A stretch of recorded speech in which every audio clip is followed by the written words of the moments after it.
Few people know the power of television testimony like Phillip Schofield.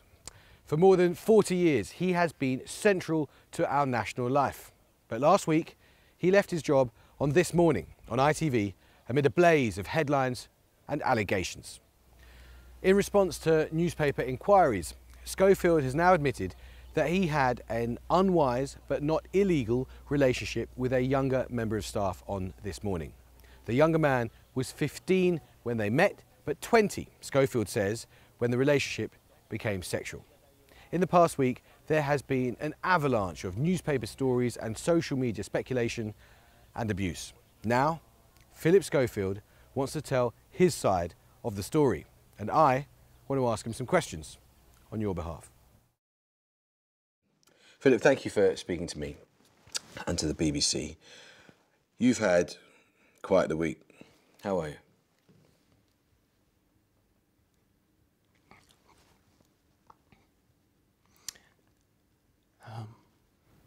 It's like a weird numbness.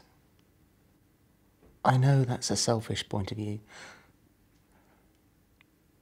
but you come to a point where you just think, how much are you supposed to take?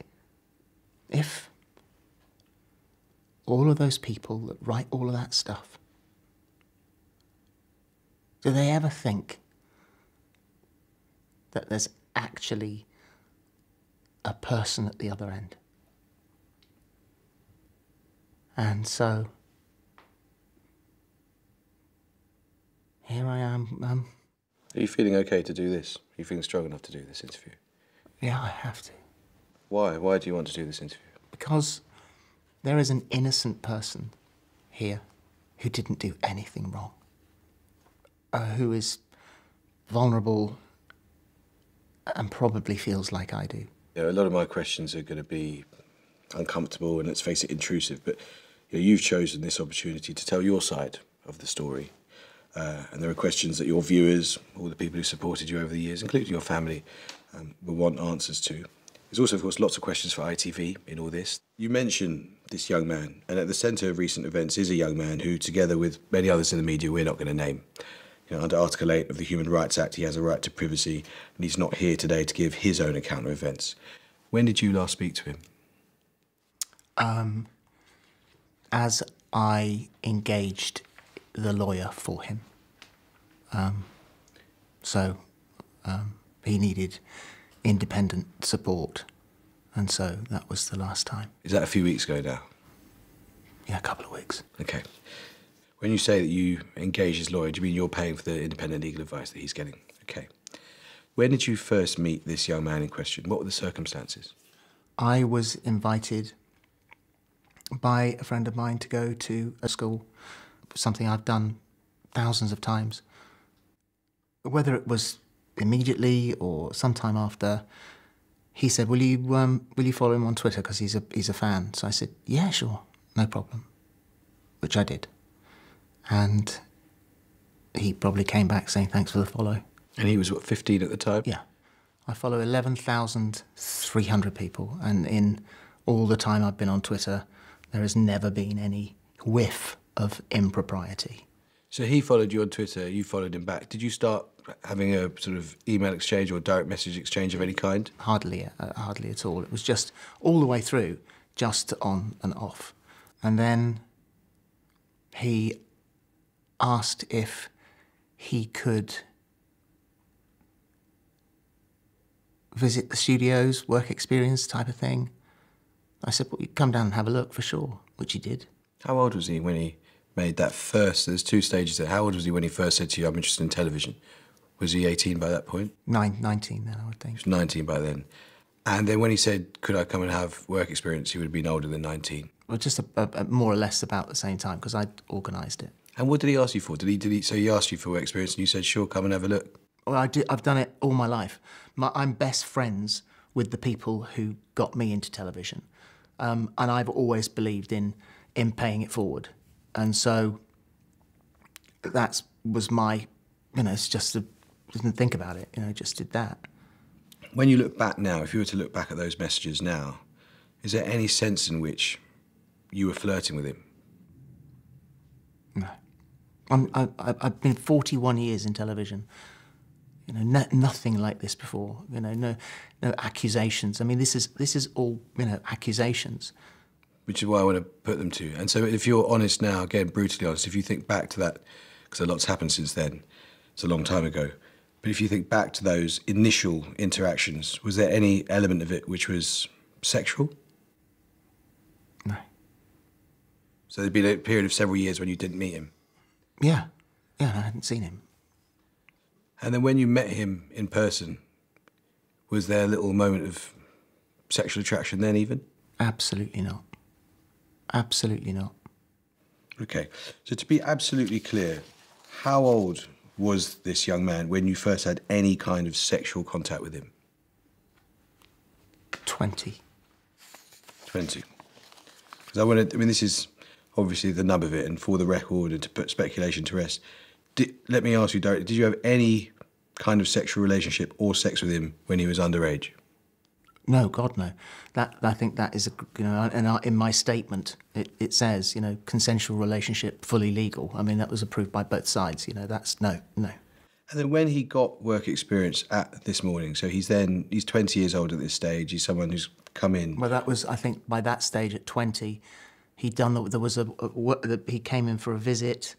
We went out because he was going to be picked up, and I was worried that he might be on his own. So I said, well, we'll wait, let's go have a bite to eat. It wasn't a meal, it was just waiting for someone to pick him up. So it was, you know, don't worry, you know, don't go out there on your own and be picked up. So at that point, you weren't in any kind of a relationship? No, God, no. Right, okay. How long after that was it that you had the beginnings of a sexual relationship with him? He'd been working at the show for a few months, and we become mates. We were mates, and you know, around the studios, you hang out together, you know, you chat to each other, that sort of stuff. And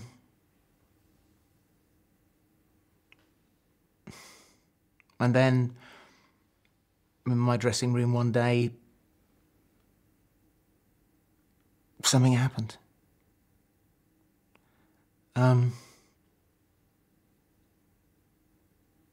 Which, you know, obviously I will regret forever, for him and for me, mostly him. But that happened maybe 4 or 5 times over the next few months.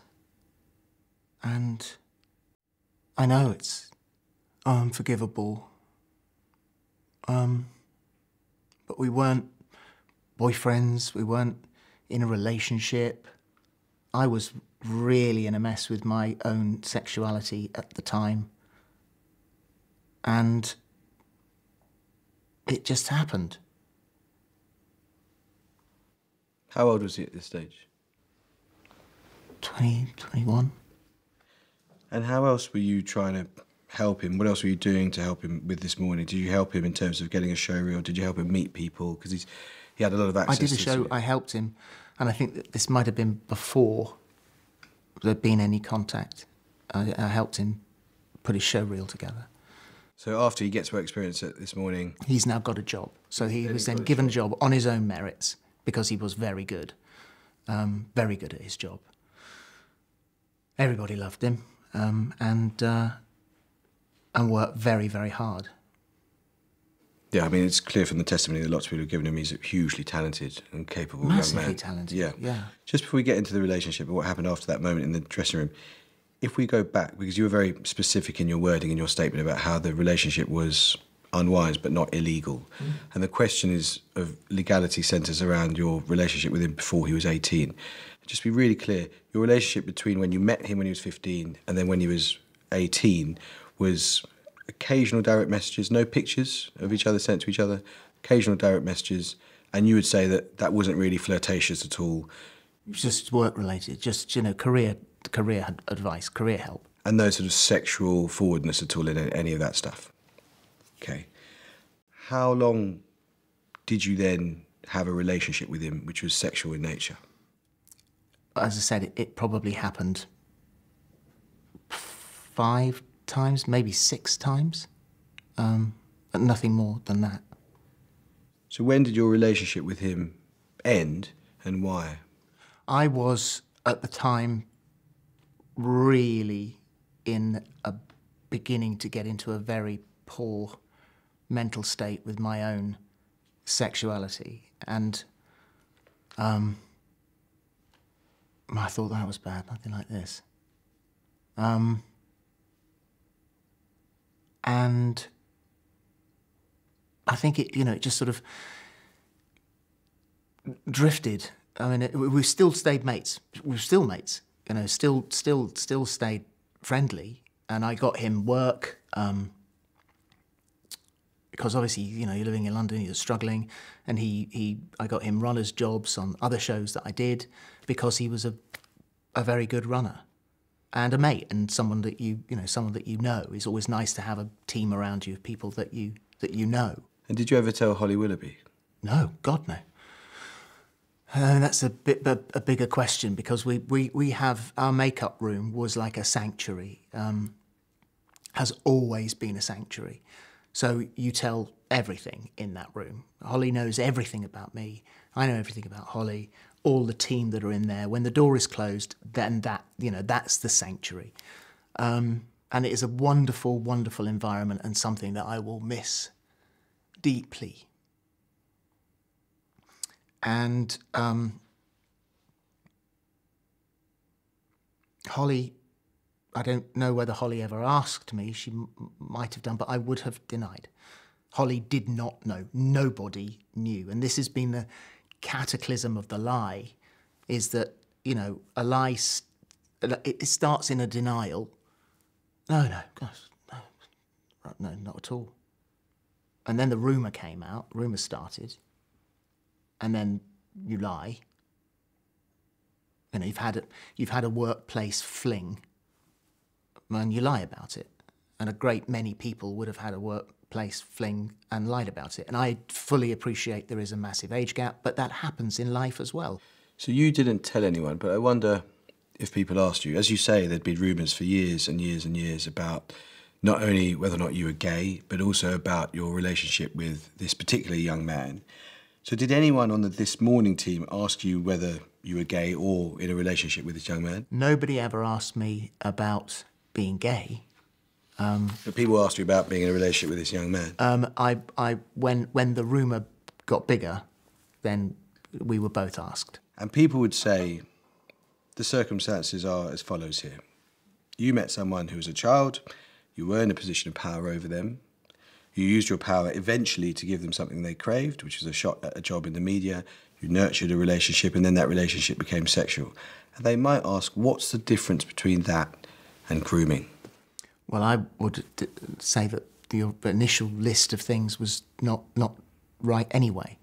Tell me, why? Because it was a totally innocent picture, a totally innocent Twitter follow, of which I follow 11,400 people, and then it was a completely innocent backwards and forwards over a period of time about a job, about careers. You do that. What's wrong with that? What's wrong with talking to someone, no matter what age they are? Does that mean that if you're following anyone on Twitter that you absolutely don't talk to anybody else or you don't give advice? So I disagree with the summation that you just gave, because that does paint a very grave picture. In which case, why do you say it was unwise? Because you're clearly sensitive to the power differential, and you're clearly mindful of the dangers of abuse of power. The brief communications backwards and forwards, up to the point that he came to work on this morning, I think was just chat.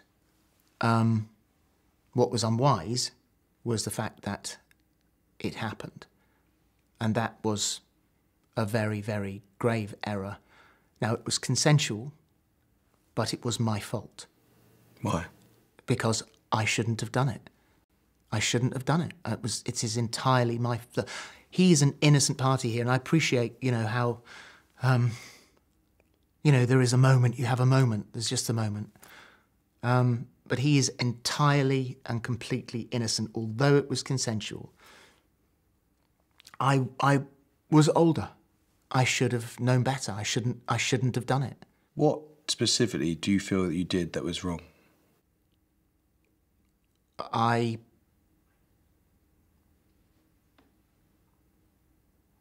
kissed someone in the workplace, which led on to a little bit more. And that, you know, retrospectively, of course, you know, you think, my friends have said, what the hell were you thinking? You don't do that. You've never done that. And I think there's no excuse. there are no excuses here. I mean,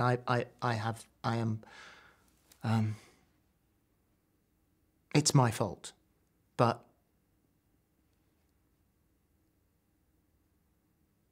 I think the fact that perhaps I was trying to come to terms with who I was, what I was going to do about it, the effects that it would have, I think that's probably the reason. And do you feel, just listening to how you talk about it, do you feel that what was morally wrong about it was that it involved an abuse of power because you were an older guy who had more power than him? Obviously that criticism has been levelled at me, but well, I've never done that in my whole life. I've never abused my power anywhere. I'm not a bully. I mean, you know, God, you read the things that you're supposed to be. You know, I don't lord it around TV studios. Everyone is a friend. I've gone through all of this time. Most of the messages I've got are from people that I work with saying, oh my God, I can't believe they're saying this. I mean, we love working with you. I snapped once around about the time that I was coming out, I snapped at one of our producers. And after the meeting, I immediately got up, went to her and apologised. It's not me. I don't do that. I'm not rude on the studio floor. I don't bully people. I don't lord it around. We're all a very, very on one level team. And that's been the important thing for me in 41 years of television. I can see how extremely concerned you are for the welfare of this young man. Did you love him? No, we were just mates. We were mates. Do you know if he has signed an NDA, a non-disclosure agreement preventing him from speaking? No. You don't know if he has? No. At the time, I was asked that earlier on. Did I make him sign an NDA? No, absolutely not. But there's a question of whether or not he was, as it were, paid off. And No. in effect, if he was paid off, No. was he paid for his silence? No, God, no.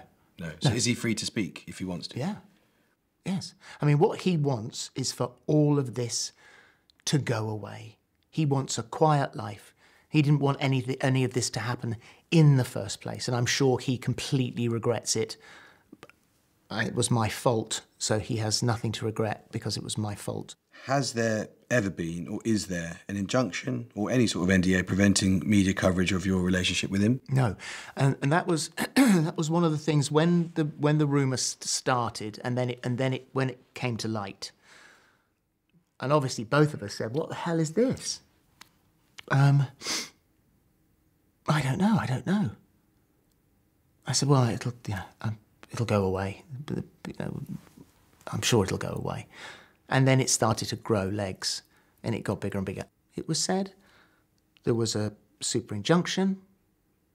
It was said I'd got him fired or moved on.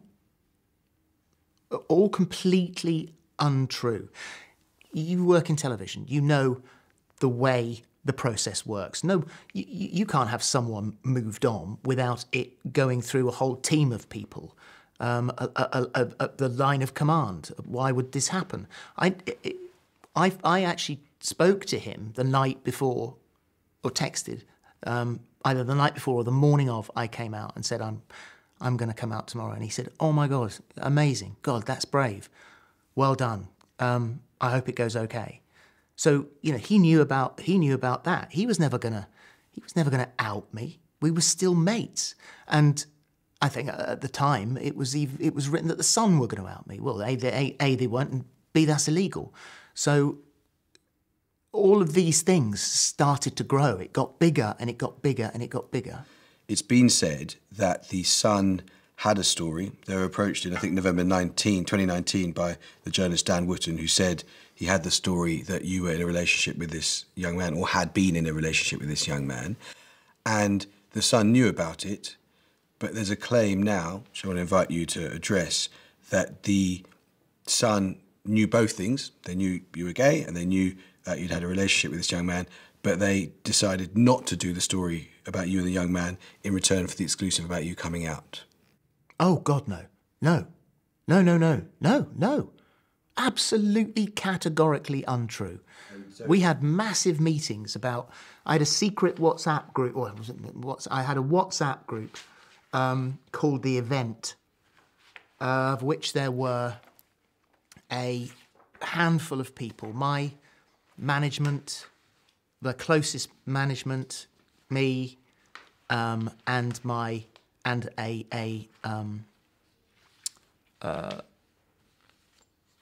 guy who's a sort of a media lawyer type of thing, trying to figure out the most elegant way to do this. Holly and I had lunch and were trying to figure out what was the best date. And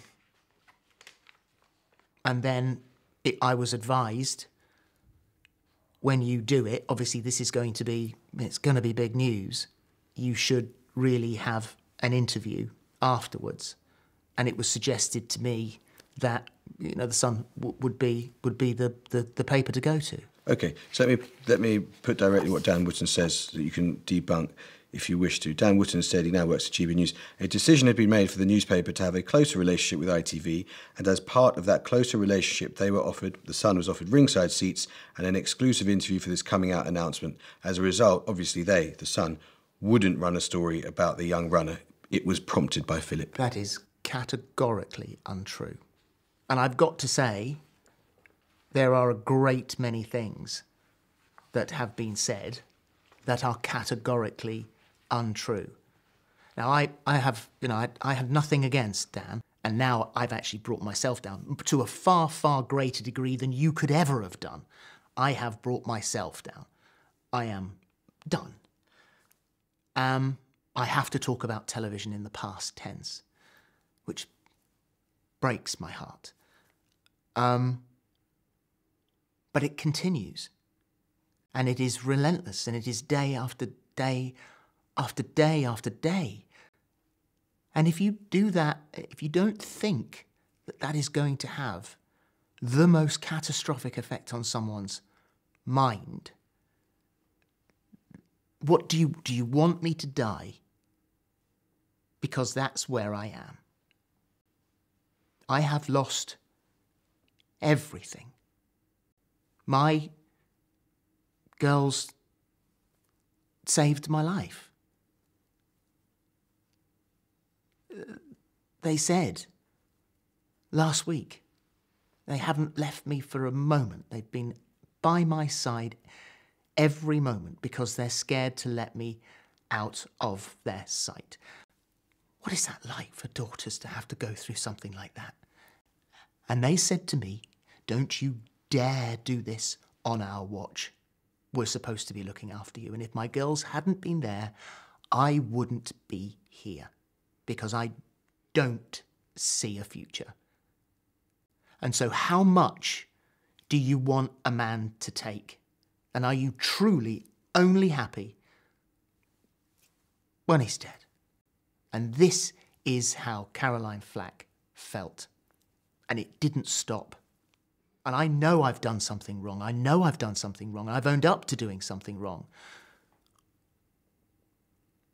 But a friend's texting me this morning saying, mate, this is relentless. When is it going to stop? What's the agenda? When is this going to stop? Someone said, you're being treated like Jack the Ripper. And I haven't looked at a single thing. That would be the final push. I haven't looked at a single newspaper item. I deleted all the apps. I took off all my notifications. I have not looked at my phone or looked at the news, but people, well-meaning people, come through to you and can't believe this has just been said. Can't believe you've been painted out to be this person. We know you, we love you. Please love the person that we know you are. All of those things. But still it comes. Still it is utterly relentless, uncontrolled, online. Why is all this coming out now, Philip? What was the catalyst? What changed? It got too big. The lie got too big for both of us. It just got enormous. It was growing and growing and growing, and it crossed over from online to mainstream news, and that had to stop for his mental health. It had to stop. ITV's position is that they've only put out one statement about all this. They say they investigated allegations of an improper relationship, and they were told by both you and the young man that there was no relationship. In retrospect, was that investigation a sham? Because it clearly didn't get to the truth, did it? I think if you have two people who are lying, then what can you do?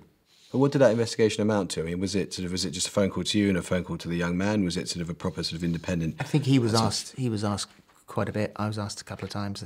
So you know, it's and it wasn't formal. But yeah, I mean, I think, bearing in mind that there were two people who were absolutely intransigent in their denial, that it would have been pretty hard. And so did you coordinate your responses together to make sure the lie didn't get out? No. He lied independently, you lied independently.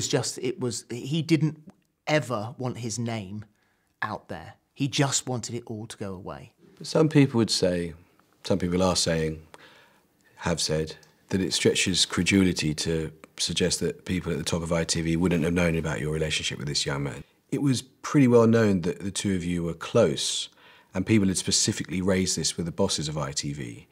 And people say it's quite a short journey from that to saying they should have done a proper and more thorough investigation and they should have got to the truth.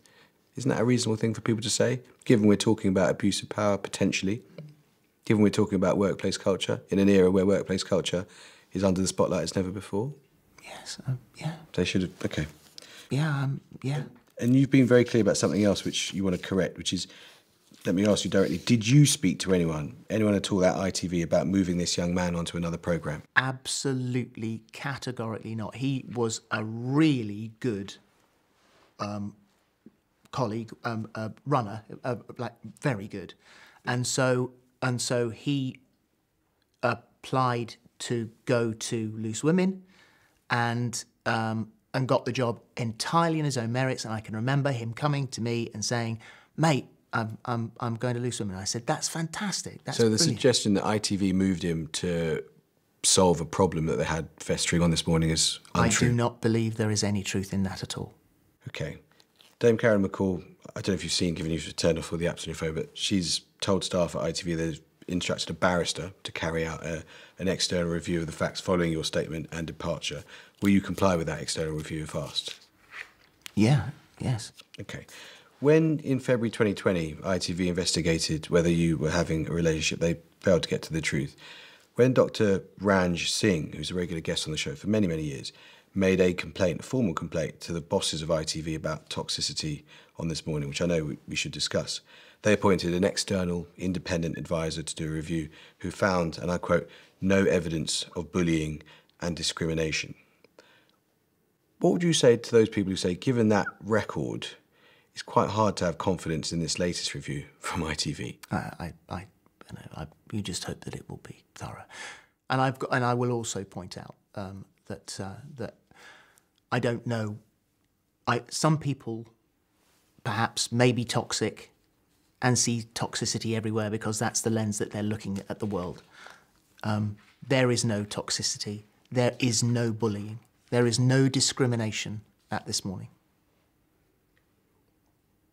You said in your statement on Instagram that there is no toxicity at This Morning, and it's clear listening to you that something you really want. You're clearly very protective of a programme that you worked on for 20 years, and understandably so, because that programme's reputation has taken a very severe hit.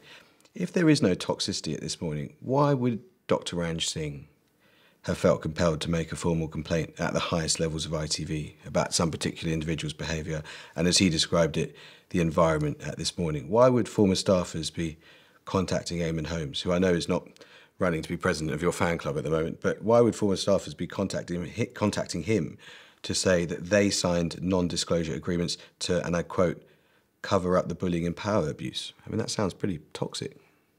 I mean, I am obviously unaware of any of that. I mean, all of that goes on elsewhere. All I see is angry people shouting about a show they're not on anymore. So why do you think, you asked a moment ago, what it is that people want to see? They're seeing you lose your job. They're watching you now suffer.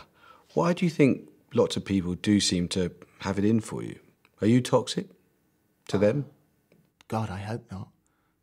I know I know what the issues are with two principal people who I wish, you know, I don't like toxicity.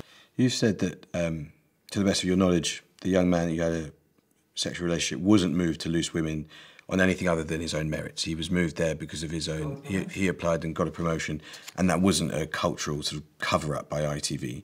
You've also said that, to the best of your knowledge, he hasn't been paid for his silence. He hasn't signed a non-disclosure agreement, or there hasn't been any sort of injunction. But I guess the other allegation or accusation that we made of ITV, they can respond next week, interested to know what you think, is not just that they displayed poor management, but it's that they allowed a culture of toxicity to develop at This Morning, but didn't do anything about it because the presenters were untouchable. It was all about keeping Holly and Phil happy. I think it is utterly untrue. From my point of view, and I think Holly would say exactly the same thing, that is utterly untrue. If there was toxicity between, you know, two members of a team that I was completely unaware of and they had beef with one another, then, you know, that's nothing to do with us. You know, the programme that I love and the programme that I left, I have never seen that from my position, or heard it, in fact. When did you last speak to Holly Willoughby? I WhatsApped her on the day that I put the statement up, and I said to her, I know you can't reply, you're probably not allowed to, but please know that I am so desperately, desperately sorry. Did she reply? No. How would you characterise your relationship with her now? Is it broken? I adore Holly. I mean, I've always adored Holly. She's my TV sister. And I, from my point of view, no. I don't have a problem with Holly at all. What would you say to her, given that she's doubtless listening to you now? What would you say to her about, maybe publicly, that you said privately, about how you'd like to apologise and your hopes for mending that relationship?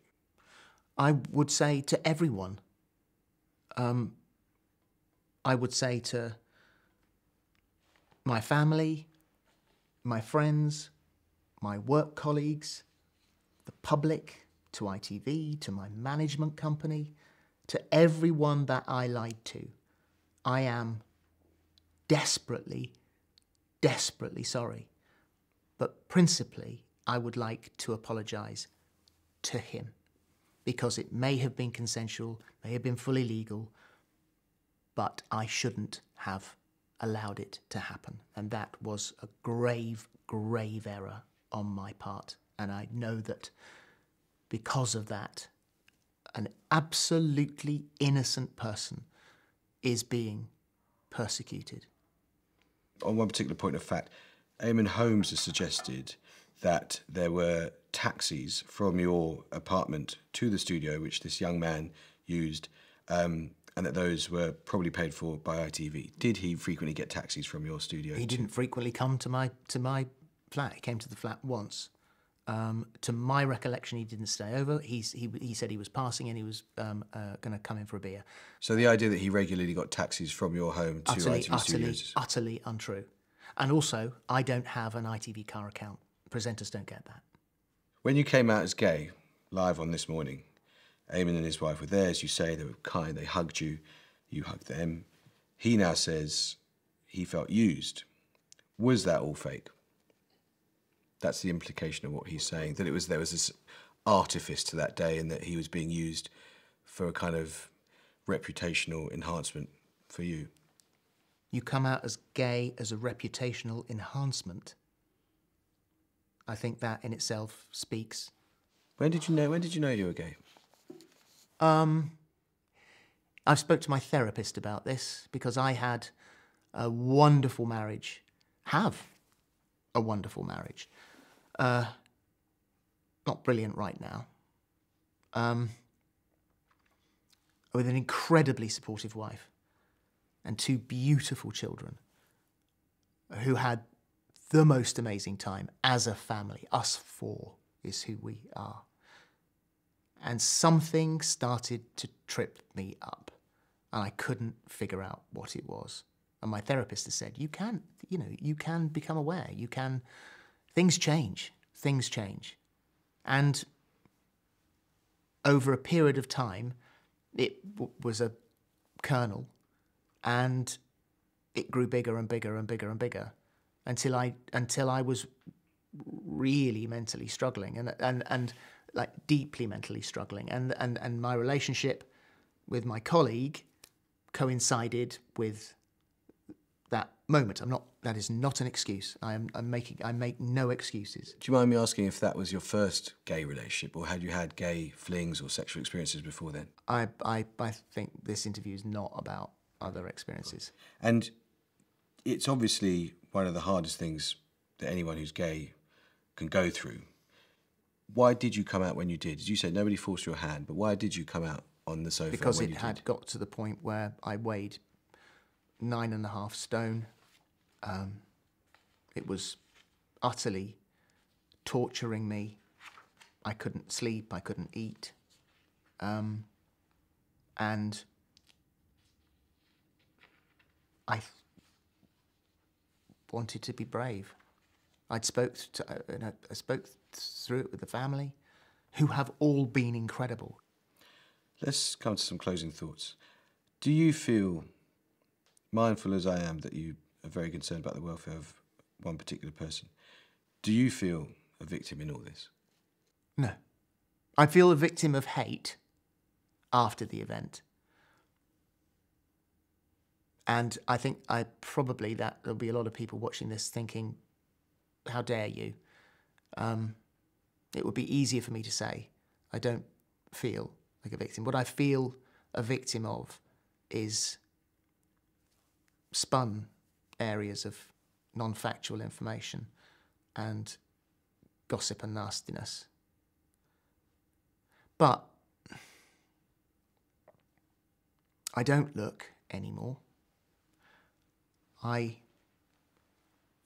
already told you how I feel. And I'm not in television anymore. Well, you lived a lie, and with a lie, you lived with a secret life for a long time. And they say the truth sets you free. So for all the stress that you've been lived with, do you feel at least slightly liberated by speaking out today? I'm glad that it's not a lie anymore. But if I could have taken the whole full brunt of this without an innocent man being hauled alongside, then fair play. But the fact that an innocent man, his friends, his family, the association is questioned. You know, everything has been questioned because you can say anything online. Well, there are a lot of lies on social media, and there are a lot of lies about you. But I've got to ask, there are people who'd say, given he lied and lied in the past, why should we believe him today? Well, only my friends and family need to worry about that, because you don't have to worry about what I say anymore, do you? I'll just be saying that to the garden. Have you been abandoned by a lot of people that you were close to? Yes, but interestingly, I have also... It's been a very fine mesh of friends, and it's interesting to see who came through, and it's also interesting the new friends I've made, because there are a lot of people who I've never really spoken to in my world, who have reached out and been amazing. And one very prominent public figure phoned me the other day and said, I wanted to check that you were okay. I have never seen such homophobia in my life. Why do you think this coverage has been homophobic? So if it was a heterosexual relationship, then, you know, it would have been a bit of nudge, nudge, wink, wink. If it's a gay relationship, then suddenly it raises eyebrows. It's wrong. It's wrong. People do find each other attractive in different age groups. I mean, it does happen, you know, but it's the mere fact that this is so gigantic. And I appreciate the workplace and, you know, and the history. I get that. But it's the fact that it's, you know, it's so massive is predominantly homophobia. Is this the tip of the iceberg? Are there more allegations or revelations to come, or as far as you're concerned, is it all out? It was my biggest, sorriest secret. Where do you think your career goes from here? Nowhere. What do you want to say to you were brandishing your wedding ring, and I'd read that you had separated. Are you? We are separated, but we're very much together. What would you like to say to her? Oh my God. Can you imagine how difficult that conversation was? Well, perhaps this one's slightly easier. She's not here, so you can... No, I mean, I will never, you know,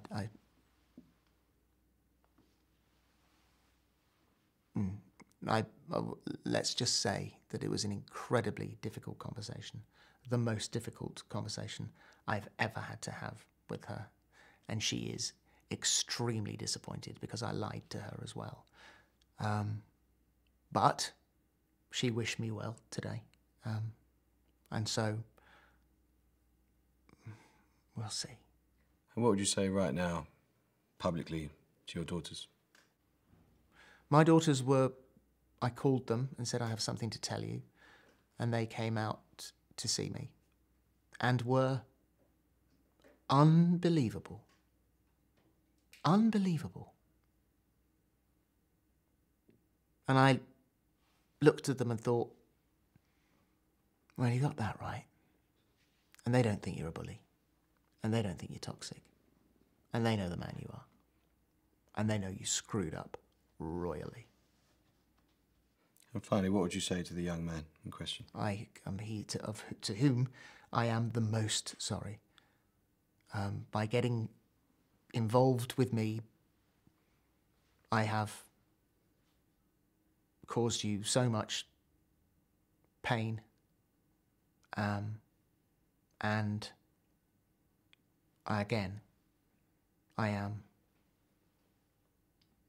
I'll never forgive myself that I made a bad judgment call. And if only you knew in one moment, just one moment, if I'd had the judgment that I've had for 41 years, if I'd used it at that moment, then things would be very, very different for everybody. Phillip Schofield, thank you so much for your time. If you or someone you know has been affected by any issues raised in this programme, head to BBC Action Line for information and support.